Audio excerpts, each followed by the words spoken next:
African art describes the modern historical paintings, sculptures, and other visual culture from native or indigenous Africans in the African continent. The art of African diasporas, such as the African American, Caribbean, and South American people, are inspired by African traditions. Despite this diversity, there are unifying artistic themes present when considering the total of visual culture from the continent of Africa. Pottery, metalwork, sculpture, and architecture, title art, and fabric art are important visual art forms across Africa and may include in the study of African art. The term African art does not usually include the art of the northern African areas along the Mediterranean coast, as such areas had long been part of different traditions, such as the Egyptians, the Eritreans, and the Ethiopians. The art of Ethiopia, with a long Christian tradition, is also different from that of most of Africa, where traditional African religion with Islam in the north was dominant. African art includes prehistoric and ancient art, Islamic art of West Africa, the Christian art of East Africa, and the traditional artifacts. Much African sculpture was historically in wood and other natural materials that have not survived from earlier than a few centuries ago. Although rare older pottery and metal figures can be found from a number of areas. Some of the earliest decorative objects, such as shell beads and evidence of paint, have been discovered in Africa, dating to the Middle Stone Ages. Masks are important elements in the art of many people, along with human figures, and are often highly stylized. There's a vast variety of styles, often varying within the same context of origin and depending on the use of the object, but wide regional trends are apparent. Sculpture is most common among groups of settlers, cultivators in the areas drained by the Niger and Congo rivers in West Africa. Western African cultures developed bronze casting for reliefs, like the famous Benin bronzes, to decorate palaces and for highly naturalistic royal heads from around the Benin town of Benin City, Edo State, and as well as the terracotta of metal from the 12th or 14th centuries. Icon, there's that name, icon, gold weights are a form of small metal sculptures produced over the period of 1400 19,000. Some apparently represent proverbs, contributing a narrative element rare in African sculpture. A royal regalia included in impressive gold sculpture elements. Many West African figures are used in religious rituals and are often coated with materials placed on them for ceremonial offerings.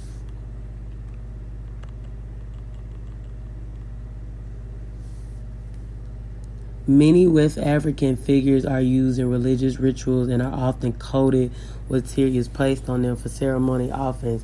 The Mende-speaking peoples of the same region make pieces of wood with broad, flat surfaces and arms and legs shaped like cylinders.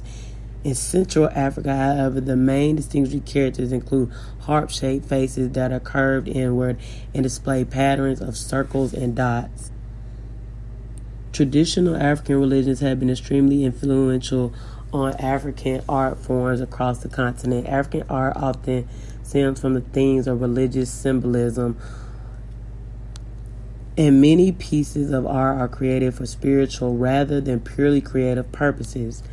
Many African cultures emphasize the importance of ancestors. Again, in most African cultures is big influence of the ancestors. They pray to ancestors. They respect their ancestors. They get all their wisdom from their ancestors. Between the living, the gods, and the supreme creator, and art is seen as a way to contact these spirits of ancestors.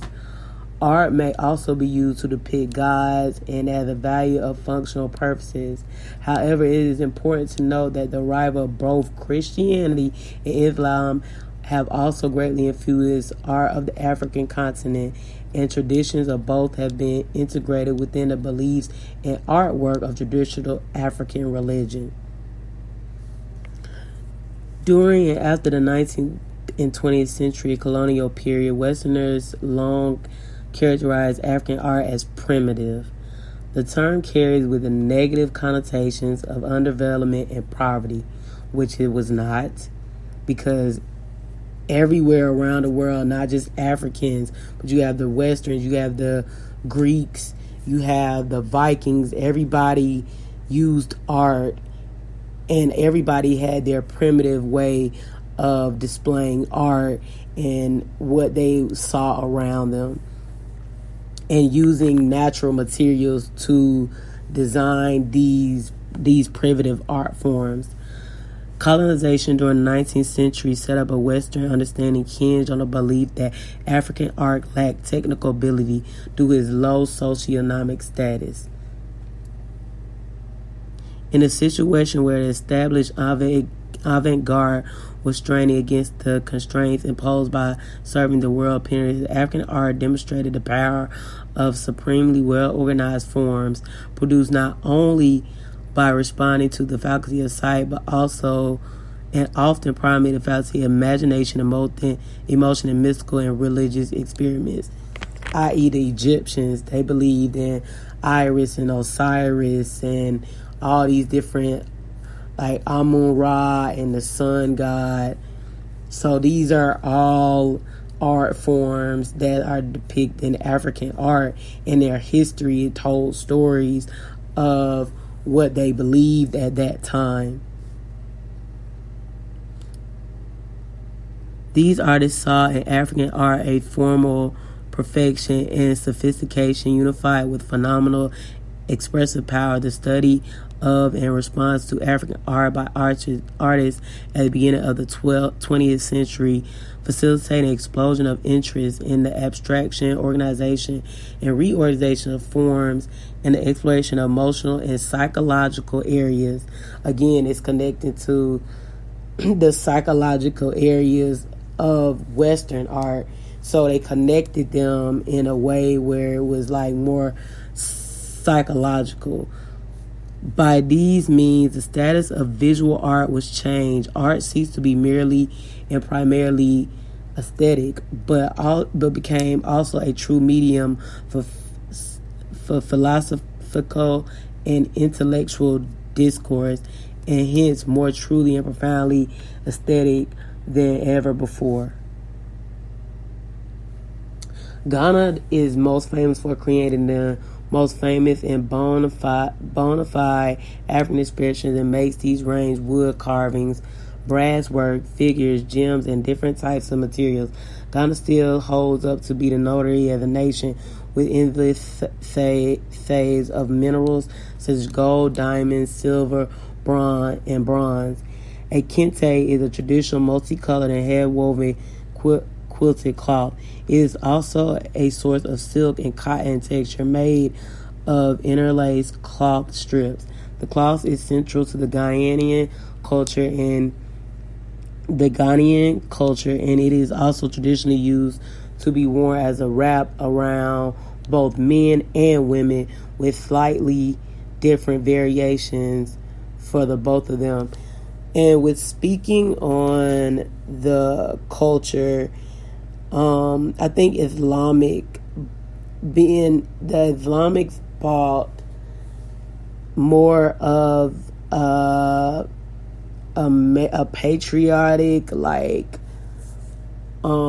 aspect to religion, but in West Africa it was more so maternal. Like, it was the matriarchs who cultivated the land, who taught these stories, who, sometimes went out and hunt. They were the people that were seen as the chieftains in those civilizations.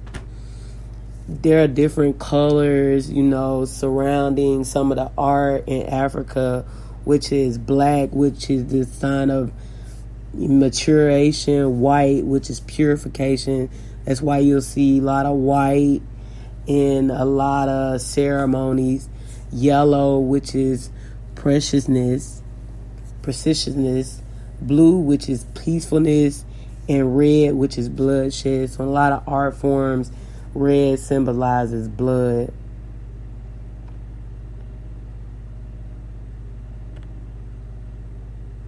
Nigerian culture is also illustrated through art and folklore.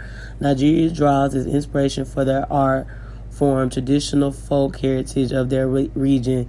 There are different types of artwork from the Nigerian culture. Some of these work of arts can be stone carvings, potteries, glass work, wood carvings, and bronze works. Masks are a piece of the animist confidence of the Yoruba individuals. The veils are painted and fans wear them at memorial services and different functions to modify the spirits. Again, spirits. These are people connecting to their ancestors and their spirits.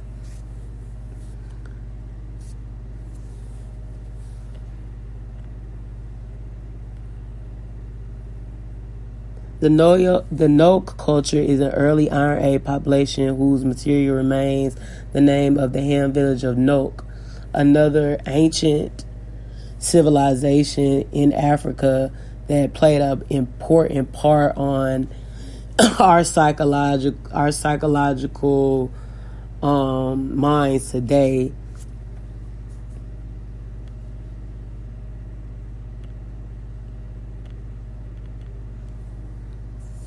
I really feel like it is important for us to connect with the continent of Africa because it is where our ancestors are from. It's important that we learn that history, like everything is scientific. Like we know we have melanin for a reason. We know that we are moved by drums and beat. We know we are a people of family. We connect well with our family. We love hard. So when connecting to the concept of Africa, it's important to know that we all came from someplace. If you do enough research, you can begin to discover your natural self, more about you, where you came from, your body, you understand your mind, you understand your culture, you understand the reason why the way you are, even in your values. Some things are deeply rooted.